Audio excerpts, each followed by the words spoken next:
I'm Michal, I'm the CEO of Access Israel. I always introduce myself as the proud CEO, proud of our accomplishments, of our projects, but most of all of our people, our employees, our volunteers, our partners, because it's the human factor that makes all the change. And many of the things that I will talk to you about is things that we apply in Access Israel, since more than half of my 100 employees are people with disabilities, all types of disabilities. So this is something we are coping with and enjoying every single day. Access Israel was established in Israel 24 years ago. And I must admit to you, when we established, Israel was not accessible at all. No laws, no accessibility. Even the word accessibility, people did not know what that means. So we were not accessible at all, and that's how we started. Yuval Wagner, who founded Access Israel, is the son of a father who sits in a wheelchair since the 50s of 1950s, after he got injured in a car accident. And Yuval and his brother grew up in an Israel where they always had their father from place to place. And that was the reality. Places were not accessible, and in order for the father to be part of the family, they had to carry him up, carry him down. I don't know what about you. If people had to carry me up and down, I would probably choose to stay home and not be carried around. But that was reality. Yuval became a pilot in the Air Force in a helicopter unit. And unfortunately, 2 years after he finished the course, he was flying up north with his commander, and there was a technical problem, and the rotor of the helicopter snapped. There were more than 120 accidents around the world. Yuval is the only survivor of such an accident. His commander was killed on the spot, and Yuval was injured exactly the same way. His neck broke, but he survived by a miracle. He is paralyzed from his neck down, so he can move his hands like this, but he cannot use his fingers, and he cannot use his legs.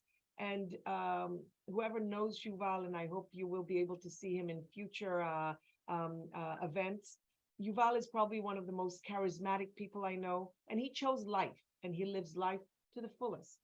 He went to university, and part of the things that I'm going to present to you today is from his experience, bad experience, in a time where Israel was not accessible. He got married. He has 3 kids. We always joke that he believes in equality, so he did the whole thing. He got divorced. He has a girlfriend. You know, he's doing the whole thing, going out to tourist attractions, to pubs, to restaurants, to the movies with his friends and families, whenever it's possible and it is accessible. And unfortunately, at the beginning, it wasn't so. 24 years ago, he wanted to go on vacation with his family.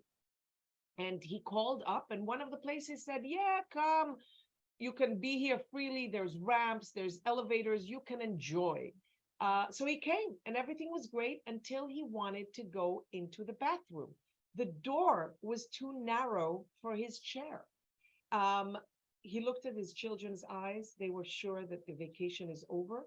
And they were great there. They took out the frame of the door and enabled him and his family to stay. But he said he understood at that moment that history is going to repeat itself. And what he experienced as a child is now going to happen to his kids. And he said no more. And what he did was what we teach our kids all the time: be active. And he wrote a letter, and he went as high as he could go to the president of Israel. The president of Israel at the time was a pilot, an ex-pilot called Ezer Weizmann. He wrote him a letter, and between you and me, he didn't really think anybody will read the letter, and he definitely didn't think anybody would answer. But 2 days after he sent the letter, he got a phone call. The president of Israel was on the line. And basically, the president said 3 things. Number 1, he apologized. He took responsibility. That was the type of president we had then. He took responsibility and said, I apologize on behalf of Israel that we had not done more for people with disabilities and the elderly. Number two, he said, Yuval, stop complaining, start doing, establish an NGO and make a difference. And number three, he was very, cut to the chase kind of guy. He said, don't wait now. In 6 months, we're going to launch the organization at the president's residence. So in 6 months, Access Israel was established. We started with one project, a website that said, don't tell me, yeah, you can come, everything will be okay. Give me information and I will decide if I can come or not. This is how Access Israel was established. Today, 24 years later, we are the leading organization. This is Yuval, by the way. We are the leading organization in Israel promoting accessibility for all types of disabilities and the elderly in all areas of life. And I must tell you, you came here. Michal, we can see the presentation with the 2 slides, not the one for, like you're working on it. Okay, 1 second. So I'll share again. Here we go. Is this okay? Yes, now it's good. Thanks. So, accessibility is in our name, and the reason you came here today is to learn about accessibility in higher education. But let's make it clear. Accessibility is not a goal. Our goal, whenever we talk about accessibility, is inclusion, true inclusion. And this is what Access Israel does for all types of disabilities in all areas of life.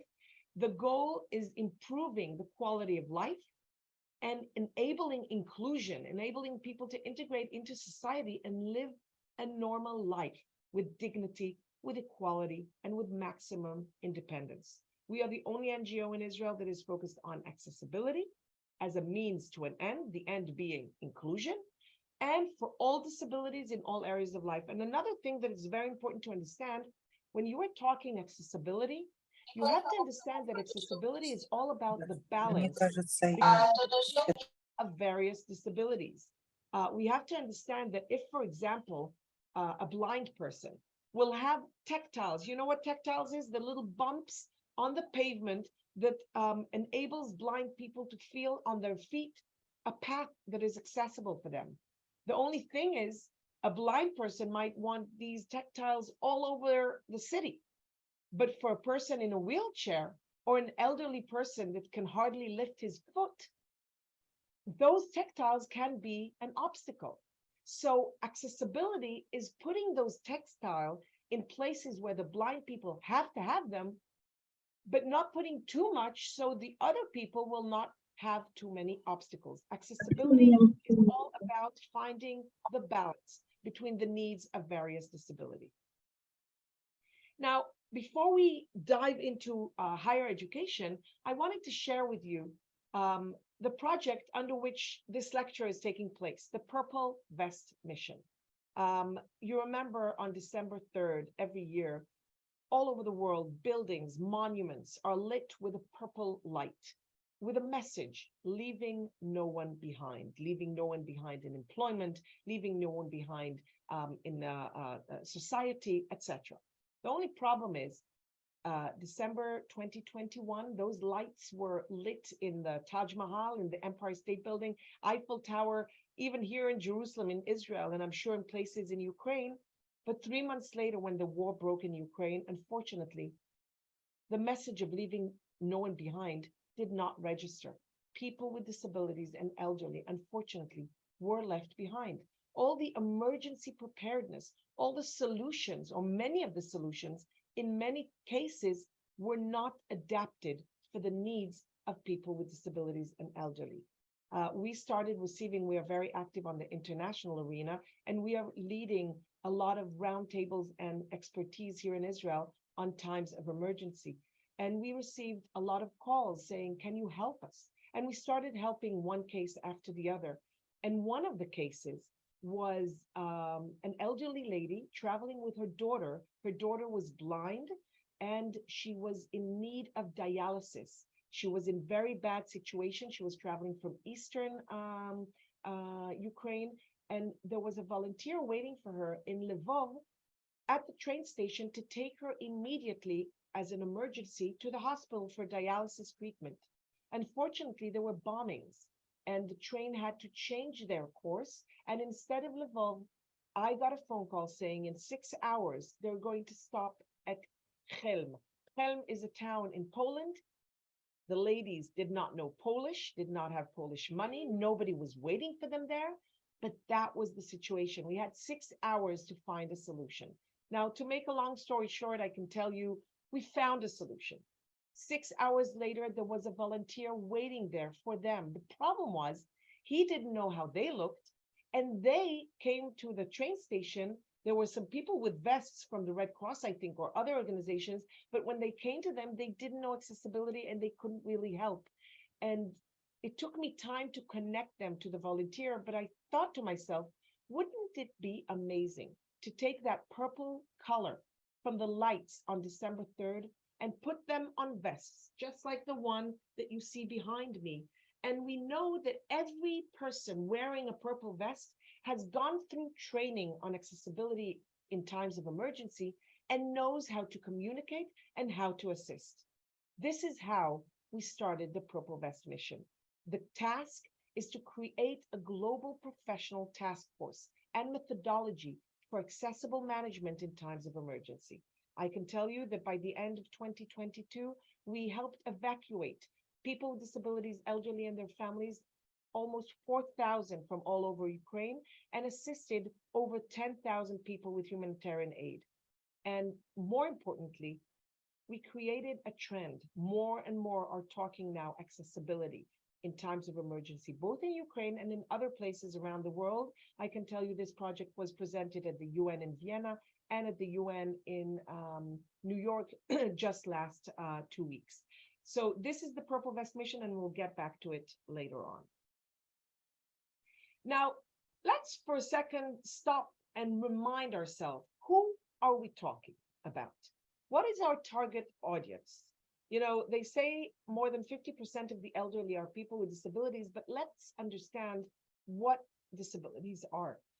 First of all, we know that the UN calls people with disabilities the largest minority in the world. We are talking about between 15 to 25% of the population being with a disability. And it's a percentage that we cannot ignore. Who is included in that percentage? Well, first of all, it's all types of disability: physical, hearing, visual, mental, cognitive, communication, autism, etc. In Israel, for example, we have 18% people considered people with disabilities according to the law. Now, what would you include? Because now we're talking about universities. I know that today we have more and more cases of people coming and saying, I have learning disability, I have dyslexia, or allergic to certain foods. How do we know if they are included in this statistics? So let's look at my hand. You see this hand? Imagine I cut off my little finger. So it is a bummer to pay manicure for 10 fingers and get only 9, but between me and you, it is not really a disability that affects my life in a way that really makes it difficult to live. Unless, of course, my profession is a pianist and I need to play the piano with all 10 fingers. All of a sudden, my finger is cut off. I cannot play piano as a profession. That makes it a disability by law for me.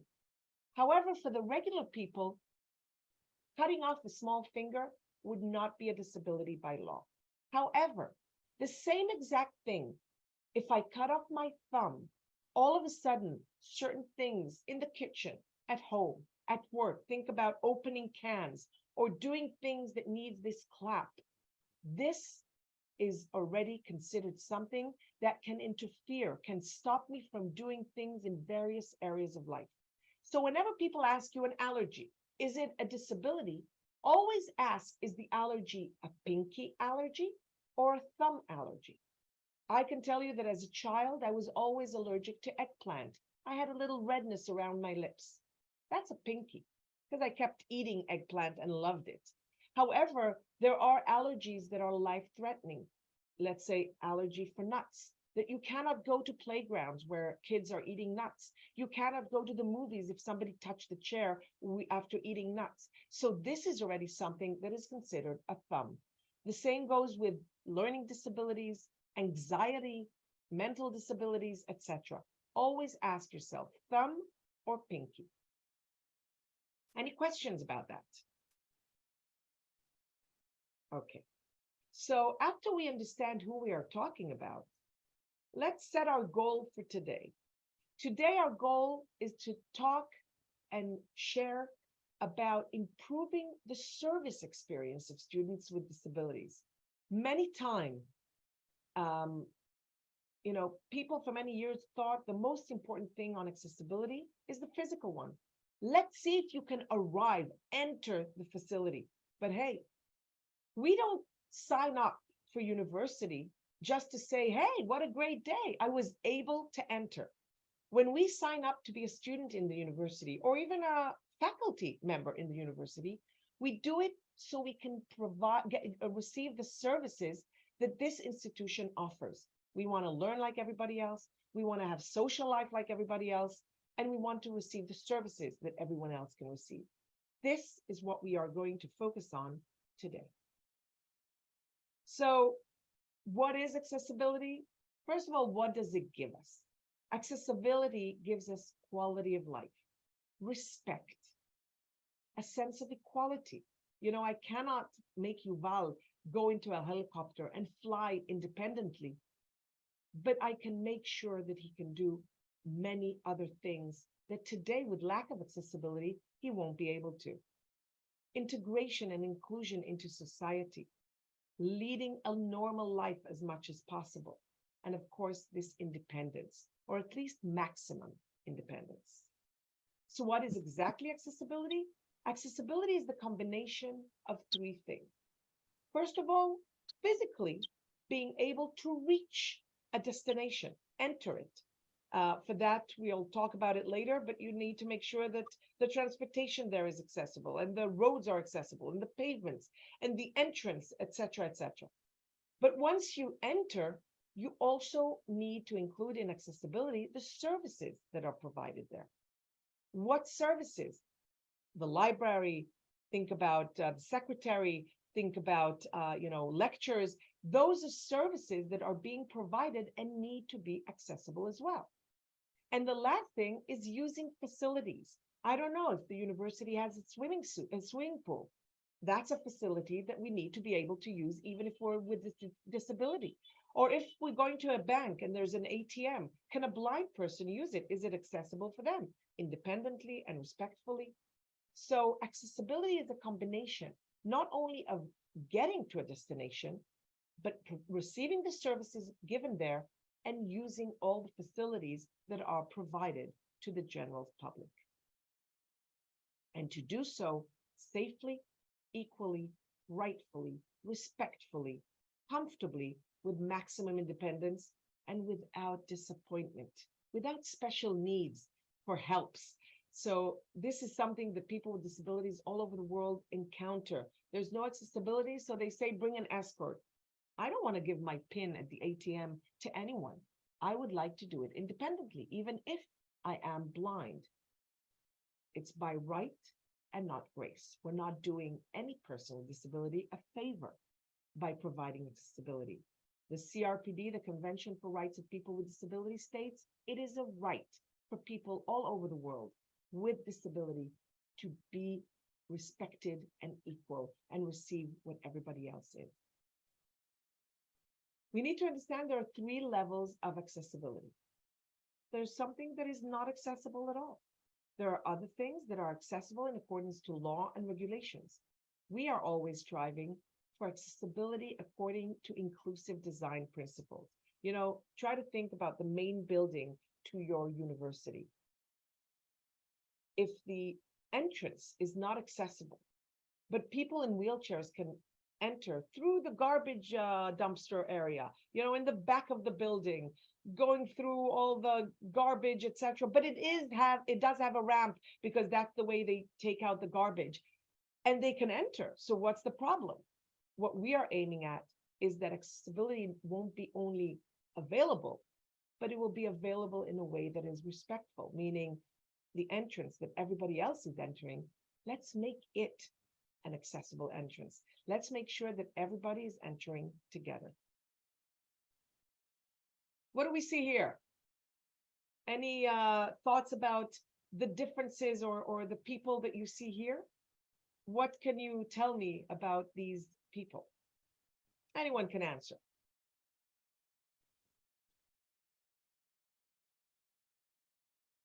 We see Happy people. Yeah, They we look see- happy. Excuse me, can you repeat? They all look happy, They satisfied. all look happy. What's your name? Taras, I'm from Ternopil. Your name is?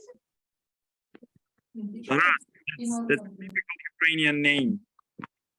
Well, thank you for answering. And you're right, they all look happy, but you see that some of them, you see the disability, right? And others, you might not, because disabilities are not always visible. There are people, even this cute little girl in the blonde girl with an orange shirt on a red slide, she looks happy, just as a girl with a Down syndrome looks on top of her. But you know, you don't always see the disability. I can tell you that there are 70% of people with disabilities are non-visible disabilities. People, you know, sometimes you see the cane, you see the walking dog, you see the wheelchair, you see the features on the face, but many other times you will not see the disability at first. You know, think about a person who is difficulty of hearing. He has a very small hearing aid in his ear, and many times I have brown hair, it covers my ears, you won't even know that I have an aid like that. Or people who cannot see but are wearing sunglasses, and when they sit in the bus stop, no cane and no dog, nobody will know that they are with disability, and even if they're sitting in the classroom. So we have to understand that people with disabilities do not come with a sign, I am disabled. We have to understand that we need to be aware and more sensitive to how we can recognize. For example, if I gave an example of the hearing aid, how would you recognize a person with hearing disability if he didn't come and tell you that he's with hearing disability? Can you think of a way, anyone?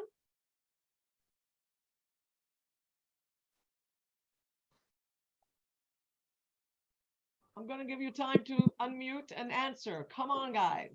Maybe sign language. You would see some sign language. Yes, sign language is one thing. That means that they are deaf, but absolutely. Another thing, have you ever spoken to a person that is looking all the time at your lips and it's not because you have great lipstick? They are All right. reading your Lip lips. reading. Yeah, reading your lips. And I can tell you many times the people themselves are not aware of the fact, do not admit to themselves that they have hearing disability. I heard once a crazy statistics of, I think 70% of people with hearing disabilities on various levels do not really tell that they have hearing disabilities. My father thinks the acoustics in my house is terrible and my kids are very noisy. He doesn't admit that he should go get his ears checked because he is with hearing disabilities for sure. So they use the lips to read lips, or you hear them many times saying, what? Or maybe not answering in the way that you're supposed to answer. So we need to be aware of that, and we will talk about that more later on. Now, before we dive into education, let's remember, you have homework already for me. Language changes thinking. Terminology is important. You guys are now in university, in colleges. You're going to go out to the world, and you need to make sure that the world understands the change in terminology. No more the use in English, for example, of disabled, handicapped, crippled. Do you know what handicapped mean? Handicapped is what the US people used for many, many years. It means hand in cap. And if there's anybody here who cannot see me, I am putting my hand forward like a beggar begging for money. Because what else can a person with disability do if not beg? That's where the word handicap is coming from. Terminology has to be changed in order for stigmas to change, in order for the way society accepts people with disability changes. So today, both legally and in general, we talk about people with disabilities, people who are deaf, people who are blind, people. And I can tell you, I've been working in Access Israel for more than 16 years. I have met annoying people with disabilities, obnoxious, very smart, very stupid, very funny, very not funny. People with disabilities can be everything. They're people like everybody else. Don't always look for the superhero in the disability. Many times they're not. There can be people with disabilities who are lazy and others that can climb Kilimanjaro mountain and reach the peak, something that I would never try to do. So we have to look at them as people like everybody else. And another thing to remember, a disability doesn't mean that you need to be disabled. As I said, even this athlete, I would never be caught in a position like this. I hate running. He can do it as long as the showers are accessible, the entrance to the stadium is accessible, and the society accepts him as a participant in marathons or in races across the world. So disability does not mean you're disabled from doing things. We need accessibility in order to enable you to do everything, to dream and to fulfill your dreams. And I will send you a link to this just to be shorter in time. No, it has to be. So here's 20 years, man may be able to live on the moon. In 40 years, we may get to Mars. During the next 200 years, we may be able to leave the solar system and head for the stars. But meanwhile, we would like to be able to go to the supermarket, the cinema, and restaurants. Okay, this is a commercial that we did with Stephan Hawking when he came to Israel. Of course, the message is very clear. We can reach the sky, but the supermarket, if it's not accessible, it's out of our reach. Now, what are the principles of accessibility? Number one, I mentioned already, the principle of inclusion. Accessibility is just the way to reach this principle, to reach inclusion. And inclusion means through the front door with everybody else, not separately, but together. In the past, people thought that accessibility is separate but equal. Everything that we receive, the normal quote unquote people with disabilities should receive it too. But it doesn't really have to be together. Today, we are not accepting that. Accessibility means together, included into society like everybody else. The second principle is sequence. We have to understand, and this is very important, both physically and service-wise and technology-wise, accessibility has to be a sequence. It's not enough to say, oh, 80% of the way is accessible. The building is perfect. We have a perfect parking lot. On the way, there's some obstacles, but we'll take care of that next year. Well, people with the wheelchairs or people who are blind will not come there independently until next year because the building is accessible, but they cannot reach it. So accessibility, you have to look at the details and you have to make sure that they are accessible all the way through. The third principle is flexibility and availability. Number one, I promise you, things will always go wrong. I always tell a story about a gas station company that we consulted and trained their people to become accessible service providers. And they were amazing. The stations were accessible totally. One day, the cleaning lady decided that she wants to clean extra well. She moved the machine of the drinks, of the colas, and she cleaned very well and put the machine back almost to where it was before. That almost is the details we have to be very careful about when we talk accessibility, because the position she placed that machine meant the door was not possible to open all the way. And people in a wheelchair could not enter easily. So that is an example of things that can go wrong. But if you train your staff, if you train the service providers to lift their head, look at obstacles, identify them before they even begin, be flexible and find solutions. That is the way to do it. Another thing is availability. You know, it's not enough that you have toilets that are accessible for people with disabilities. If you lock them and put a sign, if you need the key to the accessible toilet, call this number. I don't know what about you guys, but when I need to go to the toilets, I need to go to the toilets. If I get to the toilets and now have to wait for somebody to bring the key, that's bad news. And for people with disabilities, it's probably even worse news. So availability is crucial for accessibility.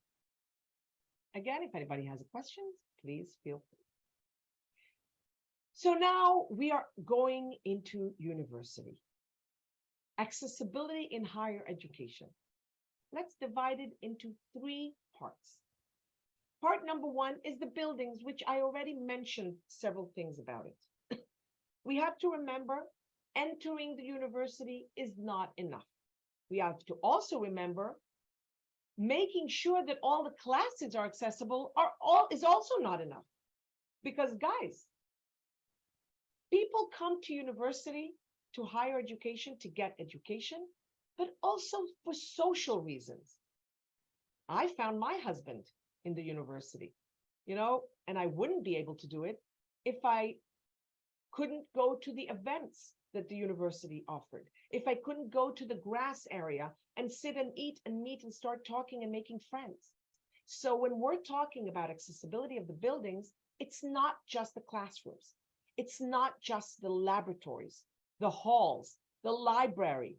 It's also the sports center, all the facilities that the university is offering, the lawn, the cafeteria, the shops, all of them need to be accessible too. And remember the sequence. They need to be accessible and the road or way to them has to be accessible. The next step is the service, not the physical accessibility, but the services that are provided by the university. Now, when we think about the services, what services do you as students or faculty receive or provide in the university? First of all, if I want to call the university and get information, I get to the call center. That's a service that is provided to everybody. What if I'm deaf? What if I'm difficulty to hear? Do you have alternatives? Can I SMS you instead? Can I send you a fax? Can I maybe have a video chat and read your lips or sign with sign language? That is what makes that service called call center accessible for everyone. And by the way, it's not enough that you create the sequence and make sure that the call center is accessible. Publish it. Let people know that the call center is for everyone. And we'll talk about that later on. Student admission. Are the people there providing services aware of the rights of people with disabilities to be part of your institution? Do they know how to recognize them? Do they know how to communicate with them? You know, I used to talk a lot with my hands like this, and I'm covering my face now. And if somebody is reading lips, he won't be able to because my hands are interfering. Does your staff at the student admission know to talk clearly? By the way, if you're talking to somebody with hearing disability, shouting is not good, or talking like this is not good, because they don't need exaggeration of your lips. They need you to speak normally. That's how they know to read your lips and understand what you're saying. So student admission has to provide services that are accessible. Information that they provide or other ways provide, is it accessible? If I'm colorblind, is the contrast black and white or colors that I can see?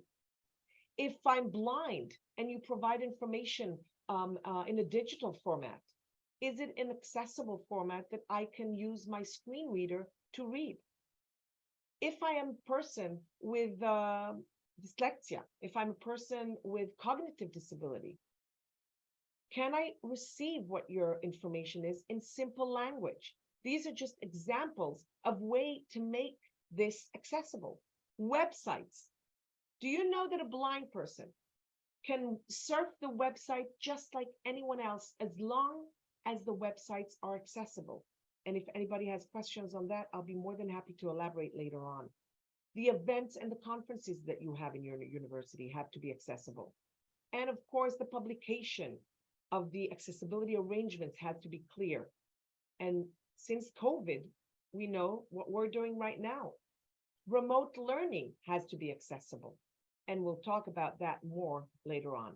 Now, on the individual level, I can tell you that Israel has laws that require every university, every college to have a support center that is specifically for people with disabilities, for students with disabilities or faculty with disabilities. Over there, a person with disability can come and share his disability, share his needs, come and know that the people there will know how to help him by providing study materials that are accessible for his needs, information in a format that is accessible, and even the exams can be done there in a format that is accessible. People can read you the exams and write the answers you're saying out loud. People can give you formats that are accessible, etc., etc. I can tell you that there's a great increase in number of students with disabilities that have joined the higher education in Israel since we have this support center. And I'll tell you another thing, there are many students that for years would not have identified themselves as people with disabilities or students with disabilities until this support center is starting appearing. And I'll be more than happy to answer about that later on. So there are three types of accessibilities. We are now focusing on two, the physical and the service. As we said, the services include information, include the website, include publication of accessibility arrangements in advance. In Israel, for example, the requirement is in the website of the university. There's an icon that you press on and you see all the accessibility arrangements offered by that institution. Now, it's very important. You as an institution for higher education and you students who are going out there and going to have businesses of your own, this publication of accessibility arrangements has to be precise, meaning don't, in English, there's a saying, sugarcoat it. Don't make it look better than it is because you want to seem accessible. Because people with disabilities that will see accessibility arrangements in your website will rely on them and they need to be able to trust it. So if your entrance is not really accessible, right, my entrance is not accessible. There are two steps at the entrance. I know people with disability in wheelchairs even, that two steps they can do. Don't worry about it. They have their ways. But if they don't know about it in advance and they cannot do it independently, well, they will be left out. So be precise with the arrangements. Phone services, I spoke to you about it before.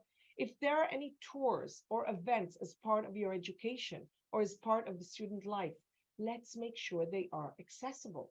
Let's make sure that if there's a field trip that the students in a certain class are going to, let's make sure the transportation there is accessible, that the explanation there is accessible. How do you take a tour with a blind person? Make sure not to just talk about the information you want to provide everyone. Make sure to describe what they see. Make sure to describe not only the mandatory things, but also the atmosphere. I was at the beach on a Friday with a friend who was blind. It's not just that I said in front of you is sand and after that is the sea. I described the sky. There's not even one cloud in the sky. The sun is shining. There's beautiful birds in the air, etc., etc. Give him the opportunity to enjoy everything like you do. Support center, which I mentioned, individual accommodations. There's the general accessibility solutions, and there's the one that are specifically personal. if there is a personal technology somebody uses, if there's personal accommodations that they need. Again, in Israel, the support center and helps with that. If you don't have a support center, make sure there's somebody they can go to ask for solutions. This is something, employee training, which is what I believe in the most. Eventually, it's taking the human factor and turning it to a human ramp. Many times, we don't have the budget to make our university totally accessible yet. We don't have means. We have that cleaning lady that I told you about from the gas station. Things can go wrong. But if you take your service provider, if you take your professors, if you take your secretaries, if you take the staff and provide them with training, true training, knowledge, getting to know the people behind the disability, talking to them, experiencing how the services are being provided when you cannot see, when you cannot hear, that will make them accessible service providers. I can tell you, I am such a believer in this. I initiated the training here in Access Israel before the legislation in Israel required it. Today, the legislator in Israel adopted what Access Israel has been doing for 15 years. Today, Israel is one of the only countries in the world, if not the only one, that every service provider, including in universities, including in the hospitals, including in schools, including the coffee shop, has to go through annual training on accessibility every year to learn and refresh what you need to do in order to provide accessibility of services. And once at least, the legislator adopted our methodology and required to do it in an experiential way. Let's not just talk the talk. Let's walk the walk. Let's experience and really understand. And of course, we have to make sure procedures are accessible, that we bring into account, take into account people with disabilities. If I mentioned the Purple Vest Unit, remember that every educational institution has procedures for times of emergency. Have you thought about accessibility when you wrote the procedures? When you do the exercise drills, have you done it bringing into account people with disabilities? I can tell you that the UN in New York 2 weeks ago, that's what we did. I gave a lecture, and without warning, in the middle of the lecture, I turned on the siren and I said, now let's see you. Take a disability and get out of the building. But you cannot see where you're going, you cannot use the stairs, and you cannot hear the announcements. I can tell you, it was an eye-opener, even for those wearing the blindfolds. I spoke before about the sequence of accessibility. This is just an example. If I want to get to the library, to the cafeteria, I need to park my car in an accessible parking lot. I need to be able to go from the car to the pavement using a ramp or a curb. I need to be able to roll my way or walk my way to the gate, enter, use an accessible route. If there's stairs, make sure that there's a ramp or an elevator. See signs clearly that even if I'm with a disability, cognitive, mental, visual, I will be able to see the signs and understand what's going on until I reach my final destination. Again, I will ask any questions, anyone. If you want, you can stop me at any time. And now I want you to participate. So lift your heads, look at the screen, and let's try to make sure we understand what I said. What do you say about this accessible parking space? Is this accessible?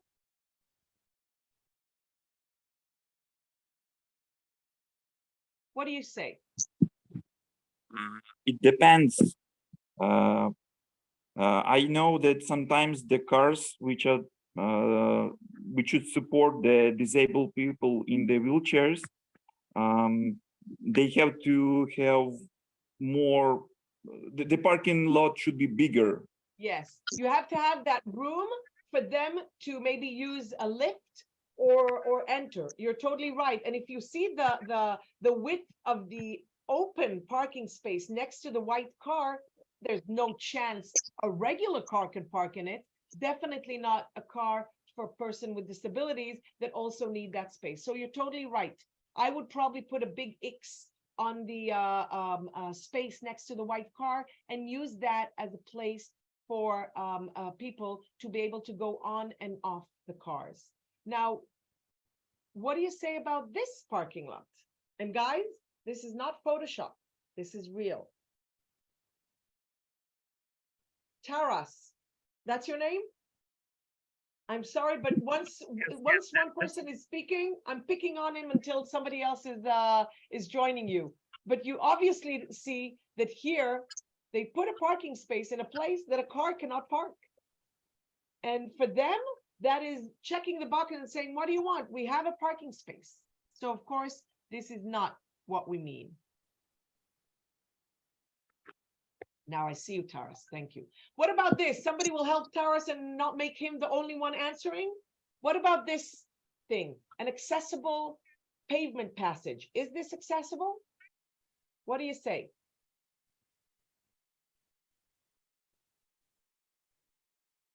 Taras, I'm about to get back to you. Okay. Yeah, sorry about my camera. It's okay. It's okay. When I click it twice, it just goes off again. Yeah, I don't think it's accessible because there is a high difference from like the pavement and the road should be One level. Yes, one level. Now, Taras, don't be so tough. This is a municipality in Israel that said, yeah, we know accessibility, don't worry. If you see the side of the pavement that is close to us right here is accessible. It's one level. That's great. Oh, the next side on the other corner, they'll get to that next year. But you remember the sequence? Until next year, and this is a crossroad that I can tell you that we had a Paralympian sports lady that can do, you know, she gets medals in the Paralympics, but she couldn't cross the street on her own because of this half job done. So accessibility has to be all the way sequenced, and doing it next year will not help. And this one, again, it's from somewhere around the world. I don't even know where they took this picture, but for whoever does not see it, there is a ramp and it is even marked. That's great. What happened once you get on that ramp? You get to a pole. Doesn't really help you, does it? Now, I don't know if you have this in Ukraine. In Israel, we used to have a lot of these. These are like small, we call it mushrooms. Small things that are put in the middle of a pavement to make sure that cars will not go through. But hey, Yeah. if there's a person that is blind or a person that is with visual disabilities, or between you and me, if I am walking with my cell phone and looking at the cell, I will not see this and I can bump into it. This is an obstacle. We need to make sure this does not happen. And another thing we need to make sure all throughout the university, we look for obstacles like this. We see here a pavement that has some of the part of the pavement that is ruined. You know, one of the amazing things that universities here did after receiving training for us and doing experiential training, students actually started walking in the university. And when they saw something like this, they took a picture and sent it to the secretariat to make sure it will be changed because the sensitivity level has risen. We together are the ones who can make sure that accessibility will not only be made, it will be kept, because accessibility is ongoing. You know, things can happen, things can break. If we won't report when things are wrong, we will not see an accessible surrounding. Now, we see here two ramps and staircases to buildings. On the left one, the one with the big white X, can anyone try to think why the X is there? What is the problem with this picture? And I'd love to hear someone else other than Taras, who I will go back to if possible. You know, in these cases, it's not allows to go down safety. Exactly. First of all, the ramp is very steep. As you can see, the ramp over here is very steep. And Think about a person with visual disability. The stairs, I cannot see the difference between each step, right? Have you seen places that the stairs have like a stripe of contrast color, so you can see even if you're with low visual possibility, you can still see that another step is coming? So this, you are totally right, Olena, thank you. And since you are with us already, what about the next picture? What do you see here that is good? Here is a safety way to go down and go up, and we can see that even not only safe way on the ground, yes, we can see that in these cases it's handrails we Exactly. have. Amazing. Handrails, you see, and also, you know what? It's also beautiful. There's plants, and the design there made it look not like, oh, we're doing this ugly thing for the people with disabilities. We can still do beautiful and still do it like this. By the way, if anybody wants to answer in Ukraine, that's fine. We have a translator. I will hear it in English. So don't let the language stop you from participating. Olena, thank you very, very much. By the way, I would change the picture that we just saw and add more contrast between the rails and the colors used there, but it's still accessible enough. Now, what do you think about this picture? The entrance with a carousel that you have to go through. I don't know if you have that in your universities. Here we have it a lot. Anybody wants to answer? Again, you can answer in Ukraine, in Russian. The translator can translate. Come on, guys. Can you imagine? Yes, please. What's your name? Oh, that's still me, Taras. Yes, Taras, help us out, please. You're my excellent student, you and Olena. No wheelchair will pass through this doorway or whatever it is called. Absolutely. And you know what? Think about also a person with the cognitive disability, a person with mental disability, that being in tight places can be very claustrophobic for him. That is also a person that is very large, very heavy, overweight. That can also be a problem for him. On the other hand, if we have a door like this that has automatic opening, you see the contrast of the white and the glass. So people with visual disabilities will be able to see it. That is an accessible entrance. Now, when we are talking about sequence of physical accessibility, which we already talked, the structure to the building itself needs to have the entrance, the elevator, all the slopes, the ramps, the stairs, the toilets, the aisles, and signage. All the signs should be made in a way that are accessible. The contrast should be good.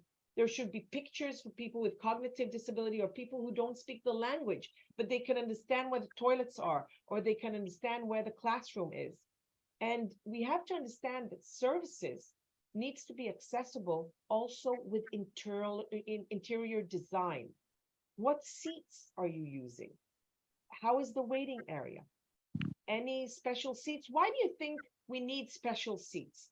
Why do we need special chairs? I mean, if a person comes with a wheelchair, he brings his chair from home. Why do we need accessible seats, accessible chairs? Can anyone think about anyone who can enjoy that?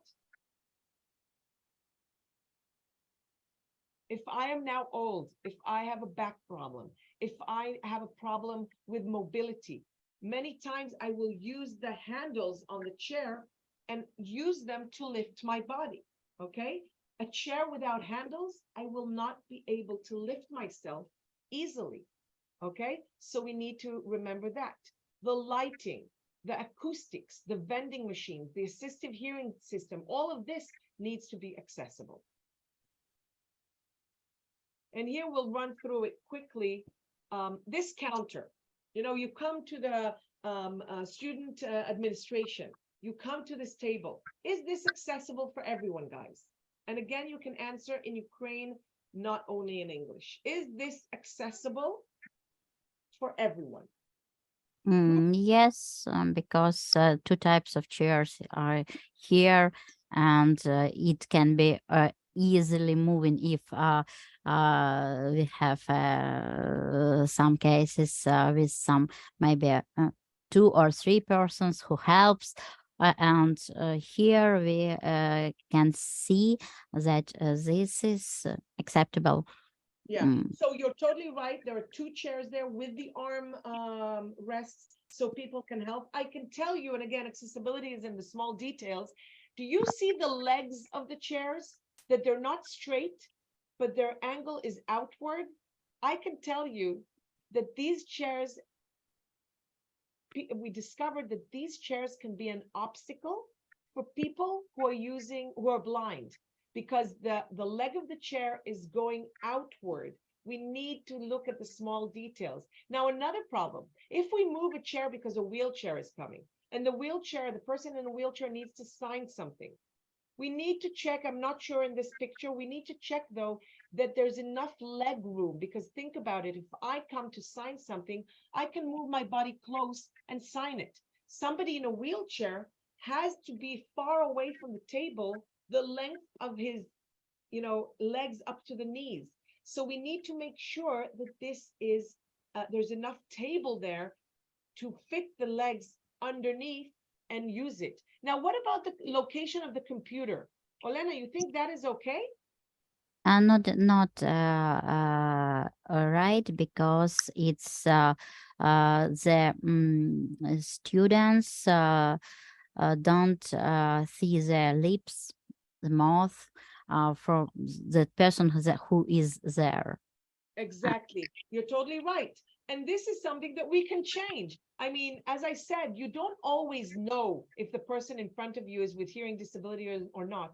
Then from the beginning, put the computer on the side of the table. Make sure there's clear between you and me, even if I'm with no disability. It's much nicer to look at the face of the person providing service. So an accessible service is a better service for us all. And you see on the side, the induction loop.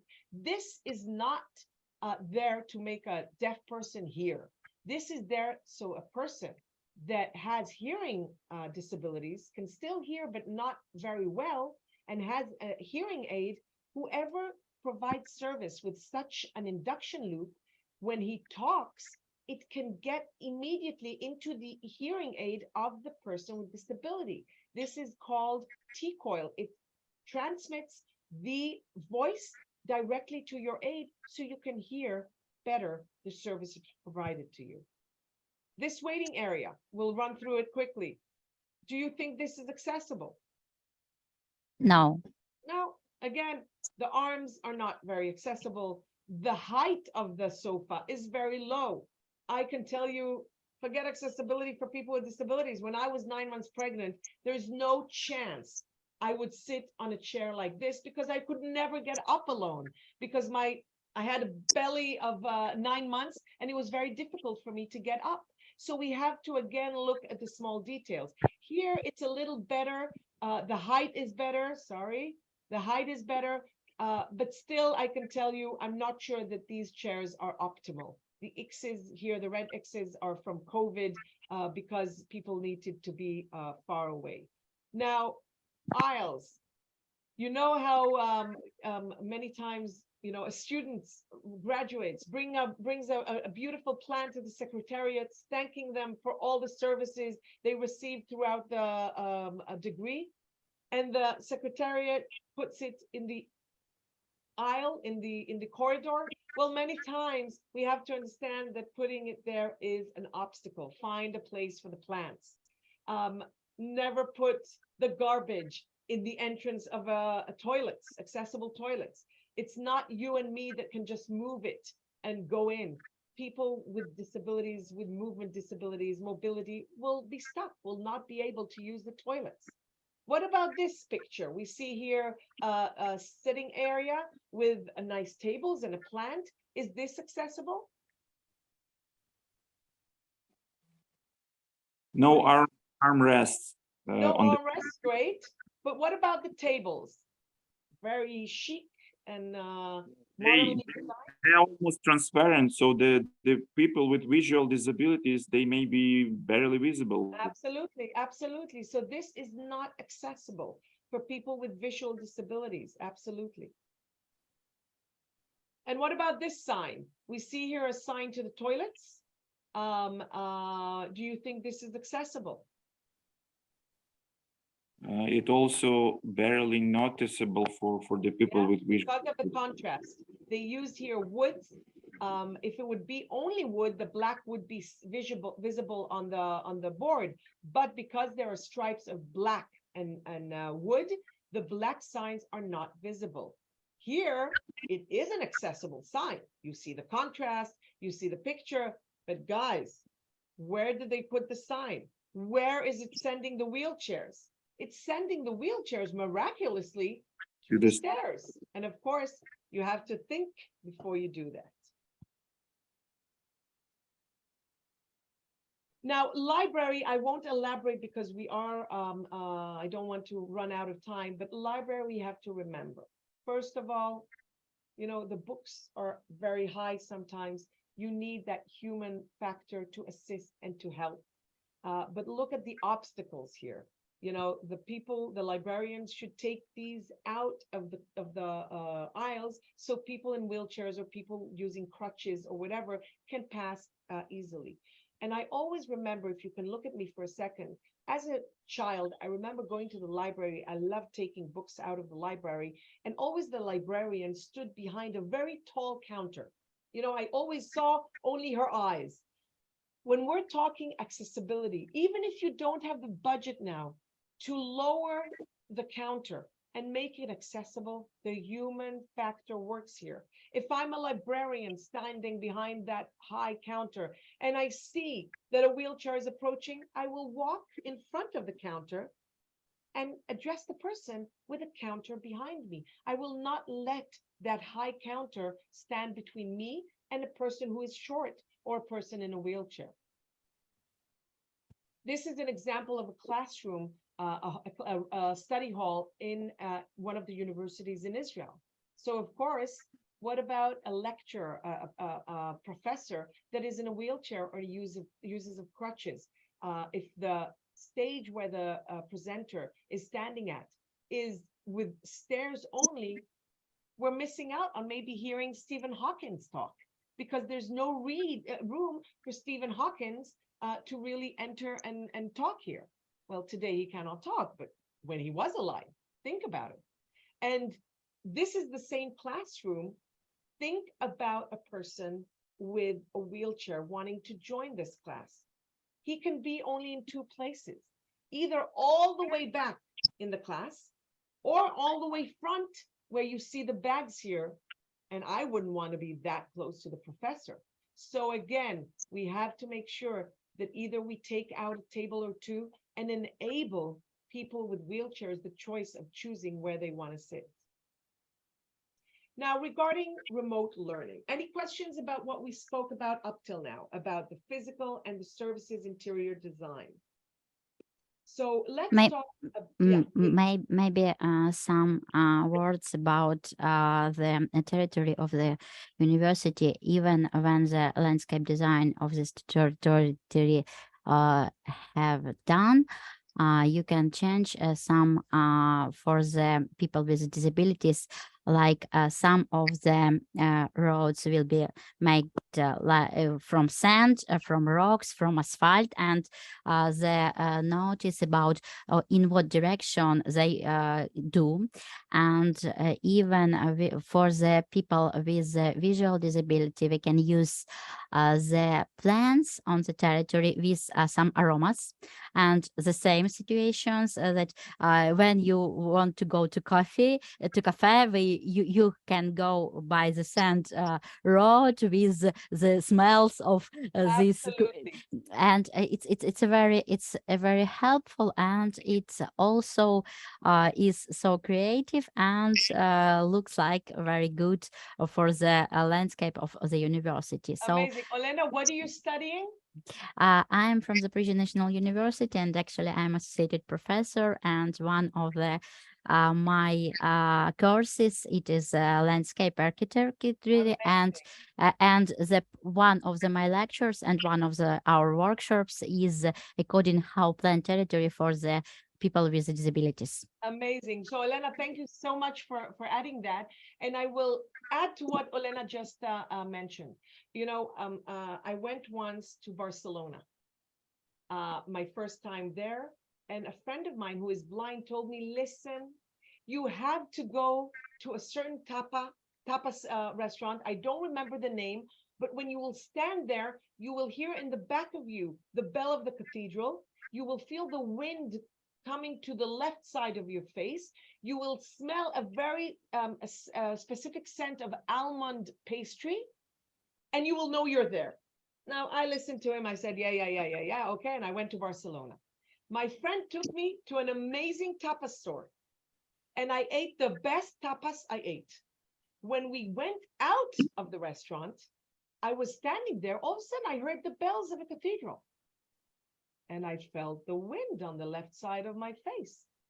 And then I smelled the almond of the pastry. And I said to myself, oh my God, this is it. This is what he was talking about. And later on when we spoke, it was indeed the tapas restaurant.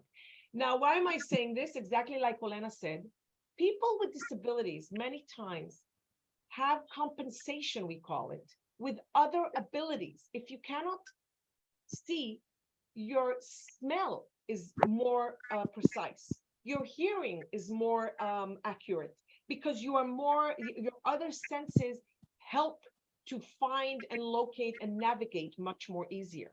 So if there are any scents, like the coffee you mentioned, that's a great way of, you know, advertising this is the right way. But we have to make sure that the pavement or the road is accessible. Now, when Olena was speaking about the materials we do the roads by, we have to remember grass can be beautiful, but grass is not accessible for wheelchairs. Sand can be a nice change in color. Sand is not accessible for wheelchair. Even when you go, you know, I love traveling in Europe, and you go to the old cities with all the cobblestones. Cobblestones are terrible for crutches, for walkers, for wheelchairs. So we need to take into account what materials we're using. Absolutely, and thank you for that.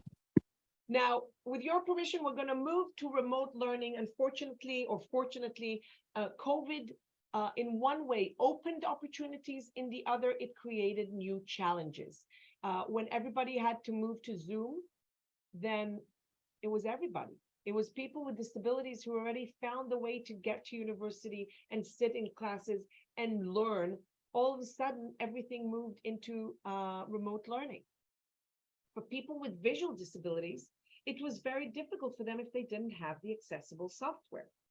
And when we're talking all together, they didn't know who is talking. And it's very important, as you saw when I had certain slides with visuals, I gave a visual description of that girl with the red slide in the back of her, blonde girl wearing an orange shirt. It's very important that if you are a professor and you're giving a lecture online or even offline, face-to-face, to give that visual description of the images that are presented in front of them. These are just tips, small tips. There's a whole webinar that Access Israel did on remote learning. If you would like to have that, please let Katrina know, and she will make sure to send you. Physical disabilities. What can be a problem for them sitting in remote learning? Well, first of all, many times people in wheelchairs cannot sit long hours in the chair in front of the computer. Even using the mouse, they need special technology because they cannot use the mouse like you and me. And they need special technology, special keyboards, special mouse. The work pace. Many times if the lecturer will say, okay, do this and this, for them, it will take longer. Now, when we are in a classroom, face-to-face, the professor can look and see that somebody needs more time. In the remote learning, not always. People with hearing disabilities, where are the challenges there? The challenges there are to follow what is said. Many times there's lack of subtitles. But, and people who use sign language, how can you see me and the sign language interpreter? Well, I can tell you that this is the beauty of accessibility of technology. Things can be fixed. When COVID started, there was no solutions for people who wanted to see the lecturer and the sign language. But I think about a couple of months after COVID started, Zoom came out with a feature that today you can do double pin. You can pin the person speaking and you can pin next to him the sign language interpreter. And even the subtitles you see now, I'm not paying any money for them. You can have it in any Microsoft PowerPoint presentation. You can choose the language of your choice. And in most cases, it's great translation, great captioning. By the way, the captioning is not only for those who cannot hear. There are those who cannot speak the language, maybe, and this is an interpretation. There are those for people with learning disabilities that this helps them focus, etc., etc. We also have to remember background noise. When we are doing remote learning, background noise is not only at the presenter and at the student with disability that is listening. It can be somebody unmuting themselves. We have to be aware and sensitive to this. The next thing is people with autism, for example. People with autism like, to stay in routine. Now, this changing of Zoom, of platforms of studying can be very difficult for them. Also, people with mental and mental disabilities, autism, social gaps widen when you don't see people face to face many times. People with autism, if they just see these boxes with people and cannot really read the language or cannot really get together, that can be a difficulty for them. And also sensory regulations, which is very important for people with autism. The lights, I can see here one person, I cannot read the name because the name is in Ukraine, but the background is a window with very bright lights. That can be a problem. Yeah, exactly. Thank you. Amazing. So if you were the presenter, for example, that would be a problem for a person with autism or a person, that has that problem with bright lights. People with intellectual disabilities will need more support, and you have to explain to them about using this interface. I can tell you that Access Israel operates all over Israel, and we have volunteers and people who are enjoying our services up north with cognitive disability. We had to go during COVID to each and everyone's house to show them, explain to them exactly how to do it. And of course, we have to make sure they're keeping up with the study pace. Again, face-to-face, it's easier to see that somebody is lost. In the website, in the Zoom, we have to be more sensitive. People with mental anxieties. People with mental anxieties, I don't know how about you, but I found the best feature of Zoom. That is the automatic lipstick. I don't have lipstick now, but Zoom put lipstick on me. That's great. But now, every time I give a lecture, I don't see the audience. I see myself. I see the lipstick. I see my hair. People with mental disability that have anxieties can be more stressed than the regular person, which also can be stressed, about how can I look? How do I look? How do I sound? What do people think about me? This is something we need to keep in mind. The emotional state, the stress you can have while doing this. And again, the social aspect, feeling secluded, feeling detached because you're not with the people. On the other hand, of course, there are those that the remote learning was great for them, because being in a classroom with 30 kids was difficult for them, and being in their comfort of their home was better. So we just need to be aware of the pluses, the minuses, and try to recognize where an obstacle can be and find a solution for it. Communication is the best way to do it. So if anybody wants elaboration on this, please contact Katrina, and we will find the recording that we had for the session that we did specifically on this. You can definitely gain a lot of information from there. So to summarize remote learning, advanced preparation, planning the lesson, thinking about the various disabilities and where can be a problem. What are the technical features that you're using and how you can make them accessible? Make sure that your presentation is accessible with color contrast between the fonts and the background. Describe the pictures, individual accommodations for your students. If you know you have students with disabilities, communicate with them. How can I help you? What is a challenge for you? And let's think about solutions, technologies that are available and out there. And of course, always be creative. Understand that there's always a solution out there that we need to come up with. Again, communication together and sensitivity is the way. Here is an example. One of the students in a place has a mouth, but he cannot use his hands. So he took epoxy plastic and just formed it on the mouse, glued it to the mouse. So now he can use his mouth without really moving his finger. This is just as good for a person with 2 fingers, and he can do everything that a person with no disability in the hands can do. Any questions up till now? Okay. Maybe not question that another please, Elena. edition, especially in the remote learning, it's a very essential to give attention about how you give the materials. The plus is that you can double its visual and audio, the both give, and the minus is that especially with if you have some students with dyslexia, for example, yes, we must to choose the right fonts and the right sizes and the right colors for our texts in our presentations. Exactly. That's exactly what I said, and it's great that you're reinforcing it. You have to remember, again, I just gave you the tip of the iceberg. Communication, talk to your students. And students, if this is a challenge for you, voice it out. Together, there are solutions. There are ways to do it. And as you said very correctly, Olena, there's pluses and minuses always. We need to embrace the plus and make sure we find solutions and alternatives to the minuses.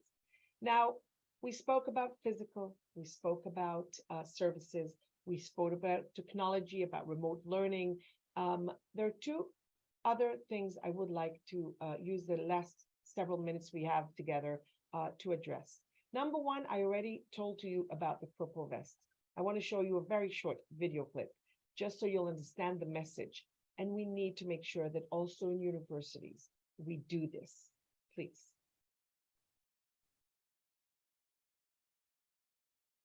All over the world, we are instructed how to act in situations of emergency and danger.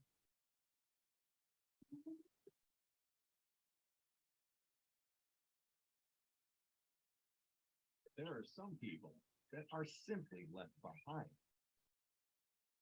People with disabilities, the elderly, 15% of the population, that without specific instructions and accessible assistance, they won't be able to evacuate themselves like all the others that can save their lives. This is why we had initiated the Purple Vest mission. As part of it, we train volunteers and activists who receive all the professional tools from us to provide accessible assistance and evacuation in emergency situations to the elderly and people with disabilities. Join us, and together we will make sure that no one is left behind. So just to sum that up, if you want to learn more about Purple Vests, if you want to be a Purple Vest volunteer in your university, in your neighborhood, contact us. We can train you with basic training on how to communicate, what to do, and let's, especially in those vulnerable times, let's make sure that nobody is being left behind in the most difficult times that we have. And I can tell you here that technology many times can help here. In one of the refugee centers we went and volunteered in, they brought to me a lady that is deaf, and nobody could communicate with her because I don't know if you know, but sign language is not necessarily international, it's cultural.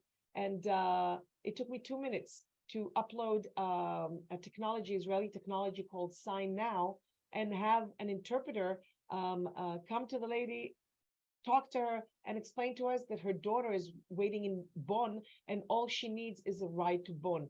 That evening, she was on her way to the doctor, to her daughter. The technology and the awareness is what made this happen. So we spoke about physical accessibility and service accessibility, but I'll end with what I think is probably one of the most important parts of accessibility, and that is the social accessibility. You know, I always say that you can have great legislation, but unfortunately, we cannot legislate a law that requires people to be human beings, to be sensitive to others. Well, accessibility, social accessibility is exactly that. It's taking that human factor, giving you the knowledge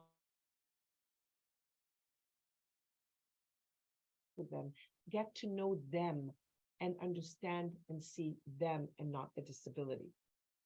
Preferably experience and know how to provide services or how to even communicate when you are a co-students, you know, studying in study groups together.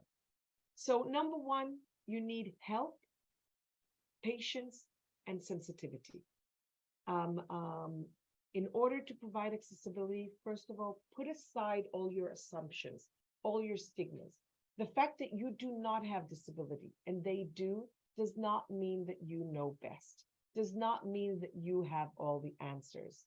When we're talking about accessibility, social accessibility, you have to, you know, not come from a position of pity, but rather as equals, and be patient and be sensitive.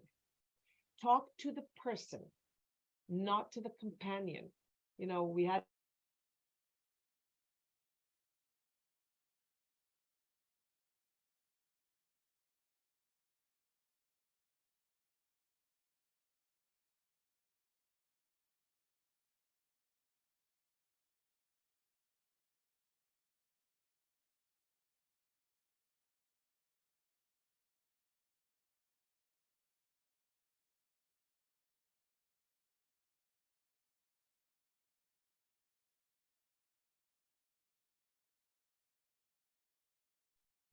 Це тільки у мене вже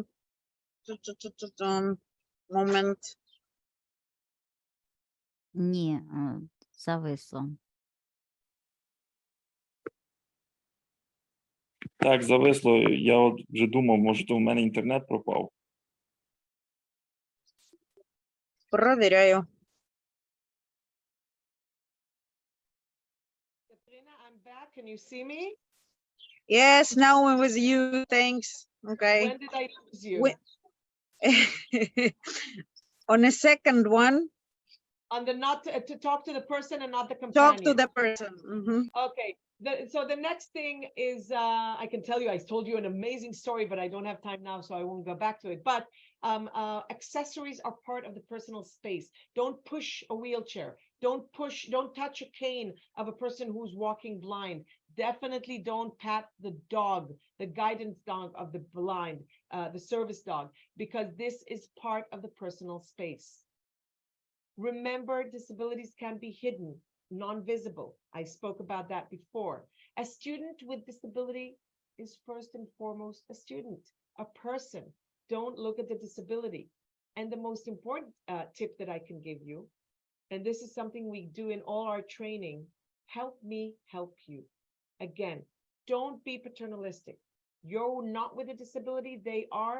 Don't assume you know best. The first question to ask is, do you need help? The fact that you are with a disability does not mean that you need help. Do you need help? And if so, how can I help you? One of our blind instructor always tells a story that she was standing and waiting for a friend on the street, and a child came, grabbed her hand, and started walking and crossing the street with her, which was very cute and nice and sensitive and amazing. But when they got to the other side, she said, "Thank you so much. Now can you take me back? My friend is going to meet me on the side that I was standing at." Don't assume that I'm blind and I need help. Ask me. and ask me how to help. Now, the finishing statement is accessible service is up to you. Whether you are part of the university as a professor, as a secretary, as a service provider in another way, or you're a co-student, your knowledge, your sensitivity, your tolerance, those are the tools that will make the experience for a student with disability an inclusive one. Accessibility equals sensitivity. Thank you so much. If you have any questions, please let me know. And I'll stop sharing and then I'll see you. guys. Michal, Yes. I had the troubles with the Zoom to start, so we here with the organizers, and Snezhana's here. If she's here, maybe she will give her just a few words to say about the Okay. project. Snezhana, are you here with us? Yeah, yes, I am. Thank you very much. Yes, sorry, I just had a trouble with the Zoom, so I couldn't stop it properly. Snezhana is our contact from the project USAID. So please just describe who the university is here, who is with us. Thank you, and sorry. No, that's okay. Даний захід відбувається за підтримки проєкту USAID «Економічна підтримка України». Ми тісно співпрацюємо з закладами професійної, фахової, передвищої та вищої освіти України для забезпечення розвитку трудового потенціалу, а це значить активна підтримка партнерств, в першу чергу освіта, бізнес, або, як ми в даному випадку бачимо, це впровадження різних підходів до забезпечення більш якісного доступу до освіти, доступу до закладів освіти. Наш проект працює з 3 цільовими великими такими цільовими групами. Це вразливі верстви населення, бізнес і громади. І саме напрям з розвитку трудового потенціалу є нескрізним, який повністю чи частково намагається задовольнити потреби кожної з цих цільових груп, або ж впровадити і відповідні практики у роботу закладів освіти для того, щоб знову-таки налагодити різні типи партнерств. Як сьогодні ми бачимо, сьогоднішній захід у нас присвячений впровадженню інклюзивних технологій. Якщо ви відчуваєте, що у вас є, або ви знаєте, що у вас є інтерес до продовження роботи в даному напрямку, до того, щоб ваші знання поповнювалися, ваш досвід поповнювався такими практиками, ми з радістю ознайомимося з вашими пропозиціями, з вашими думками, обговоримо і подивимося, що ми надалі зможемо підтримати, в який спосіб та за допомогою яких партнерів. Тому, будь ласка, дайте нам знати, що ви думаєте з приводу подальшої роботи в даному напрямку, у якому присвячений цей захід. Ви можете надіслати свої пропозиції або на мій імейл, я зараз залишу його в чаті, або можете звертатися, писати на нашу загальну пошту. Доступ до неї ви можете знайти на сторінці проєкту в соціальній мережі Facebook, так і набираєте в пошуку проєкт USAID «Економічна підтримка України».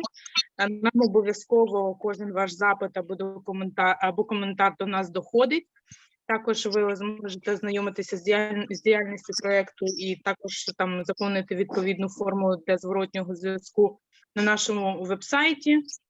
Також в пошуку просто проєкту USAID «Економічна підтримка України».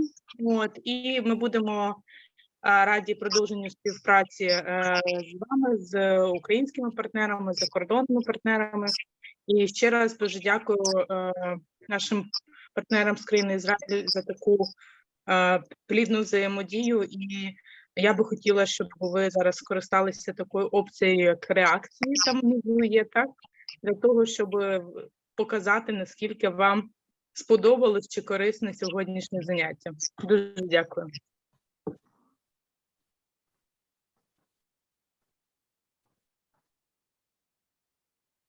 Thank you very much. I would like to add one more thing. Today's session was really like the basic.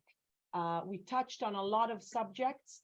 And also I would love to learn what you guys are doing and what's going on there. One of the things that I'm so happy and so excited to hear every time from the beginning is when I meet amazing Ukrainians that share, first of all, the challenges.